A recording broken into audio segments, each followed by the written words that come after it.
Together, growing in faith, changing communities.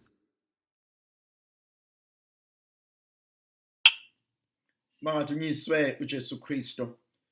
Namhlanje thandwa zami ngifisa ukuba sibuke ivangeli lika Johannesi isahluko se-17 ivesi yokuqala kuze kube ivesi ye-11. Kulo nkathi uJesu wabheka phezulu ezulwini wathi, Baba, sesifikile isikhathi, dumisa indodana yakho, ukuze indodana yakho ikudumise wena.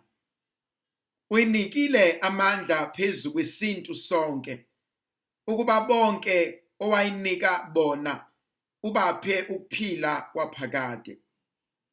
Ukuphila kwaphakade kungukuba bazi wena, uNkulunkulu onguye wedwa, nalowo omthumileyo uJesu Kristo. Ngikudumisile emhlabeni, ngafeza umsebenzi onginike wona, ukuba ngiwenze. Baba, salusungidumisa wena, ungidumise kuwe uqobo, ngalolo dumo enganginalo kuwe ungakabibikho umhlaba. Ngabonakalisa igama lakho kubantu onginike bona emhlabeni. Babe ngabakho, wanginika bona, baligcinile izwi lakho. Sebeqonda ukuthi konke onginike kona kuvela kuwe, ngokuba amazwi onginike wona ngawanika bona. Bawamkelile, baqondile ngempela ukuthi ngaphuma kuwe, bakholiwe ukuthi ungithumile. Mina ngiyabanxusela, anginxuseli umhlaba, nginxusela laba onginike bona ngoba bangabakho. Nokwami konke kungokwakho, nokwakho kungokwami. Ngidunyiswe ngabo. Angisenakuhlala emhlabeni, bona kodwa basahlezi emhlabeni, mina ngiza kuwena. Thandwa zami, yajula le nkulumo uNkulunkulu asinikeza yona. uNkulunkulu sinikeza inkulumo engiyithandayo, ngoba sisingena enkulumweni phakathi kukaJesu kanye noNkulunkulu Baba. Sihlanganiselwa enkonzweni ejulileyo, la uJesu ehlangana ekhuluma noBaba wakhe. Kunezinto ezifikayo kumina. Eyoqala uma ethi, Baba, sesifikile isikhathi sokuba indodana yakho idunyiswe. Sesifikile isikhathi la sengiphelelisa konke ongenzela kona. Sesifikile isikhathi nexesha la ngibuyisela khona udumo namandla nobukhosi. Ngithi phakama nzulu yemfihlakalo. Ngiyawubonga umsebenzi ongithembile ngawo. uJesu bonga inkonzo yokuthenjwa uNkulunkulu Baba.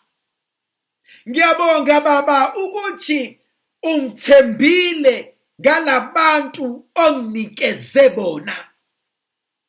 Uyazi kuyavuka kumina ukuthi ngelinye ilanga bengiswele ukuthi ngiyabonga Nkosi ukuthi ungithembile ngale minyaka ongiphe yona ezweni lasemhlabeni.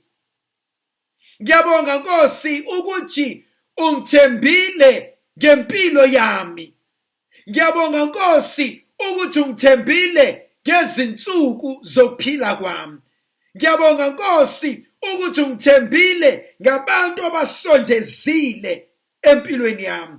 Ngiyabonga Nkosi ukuthi ungithembile ngomndeni wami. Yazi thandwa zami, uNkulunkulu ubengenakho ukuba aphoqeleke ukuba asithembe. Besingekho isidingo, kodwa yena ubone umusa ukuba asithembe ngeimpilo zethu. Uthi uJesu ngiyabonga ukuba unginikile igunya lokuba ngize ezweni nasemhlabeni. Labantu onginikeze bona athi Baba sebeyaqonda ukuthi ngithunywe wena. Sebeyaqonda ukuthi konke okwami kuvela kuwena. Konke okwami kungokwakho, konke okwakho kungokwami. Hayi uJesu uyangithinta uma eseshumayela athi ngikudumisile emhlabeni. Athi ngufezile umsebenzi onginikeza wona. Nguqedile. Baba ngihambile indlela ongabele yona. Yavuka kumina lenkonzo ukuthi bangaki kuthina abangakwazi ukuma phambi kwesihlalo sobukhosi. Athi inkosi isabelo onginikeze sona. Athi inkambo ongiphe yona, umndeni ongiphe wona, umsebenzi ongiphe wona, abantu basondezile empilweni yami. Athi ngihambile kahle phambi kwami. Nkosi ngikwenze konke ongiphe kona nowangiyalela kona ukuba ngikwenze. Athi umpostoli Pawuli athi ngikulwile kulokuhle. Athi ngilihambile ibanga lami. Ijulile lento uJesu ayisholo. Athi ngiwenzile Nkosi ongijuma ukuba ngiwenze. Athi ngabonakalisa igama lakho kubantu onginike bona emhlabeni. Kodwa khona inkonzo angithinta ngayo. Athi ngiyabanxusela. uJesu sifundisa enye into ejulileyo. Uthi uJesu angikhulekela umhlaba, kodwa ngikhulekela bona abasemhlabeni. Uthi Nkosi bangabami, kodwa basemhlabeni. Kodwa ngikhulekela umhlaba, ngikhulekela bona. Ngibona uJesu engikhumbuza inkonzo kaShadrach noMeshach noAbednego. Athi Nkosi angikhulekela isithandwa somlilo, kodwa ngikhulekela uShadrach noMeshach noAbednego. Nkosi angikhulekela umphandwe weingonyama, kodwa ngikhulekela uDanyeli. Nkosi angikhulekela ulwandle olubovu, kodwa ngikhulekela abantwana baka-Israyeli. Nkosi angikhulekela inyoka ezobashaya, kodwa ngikhulekela laba abazoshawa zinyoka. Nkosi angikhulekela ukuxakeka kwabo, kodwa ngikhulekela bona uqobo lwabo. Hayi julile. Ngikhulekela bona. And so Jesu ngifundisa ukuthi do not pray for the situation, but pray for yourself. Ngipha amandla Nkosi. Uthi uJesu mayekhuluma noSimon Petrus. Uthi Simoni, uthi uSathane ufuna impilo yakho. Uthi uzohluleka endleleni. Uthi uzakuwa endleleni. Kodwa ngikhulekela lokho, ngikhulekela wena. Thandwa zami inkinga yami ukuthi sikhulekele izimo. Nkosi ngikhulekela ungasebenzi, Nkosi ngikhulekela ukugula, Nkosi ngikhulekela ukuzondwa, Nkosi ngikhulekela ukuxakeka, Nkosi ngikhulekela. No. Angeke ngiyeke ukukhulekela izinto.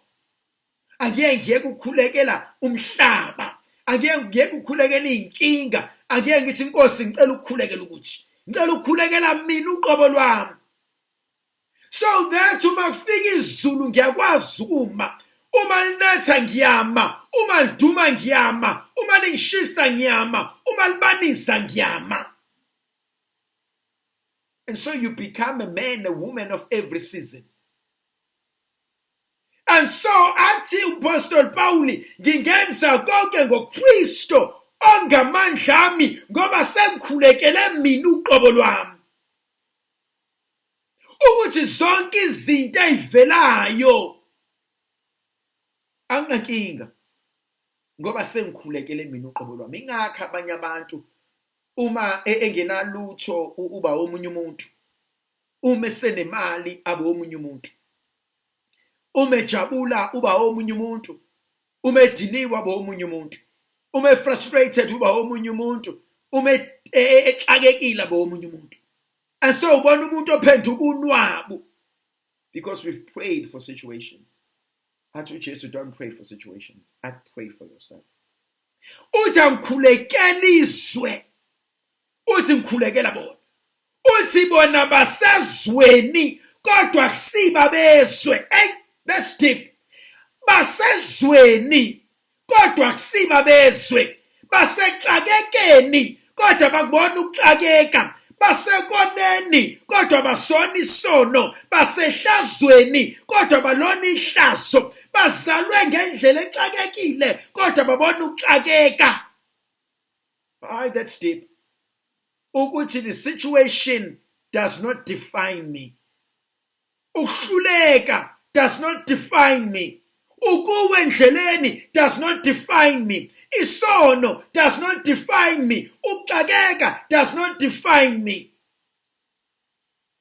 Uthi uJesu basezweni kodwa kubone bezwe. Uthi sengiyabuya manje sengiza kuwena. Uthi kodwa ngiyabashiya ezweni. Ngiyabashiya.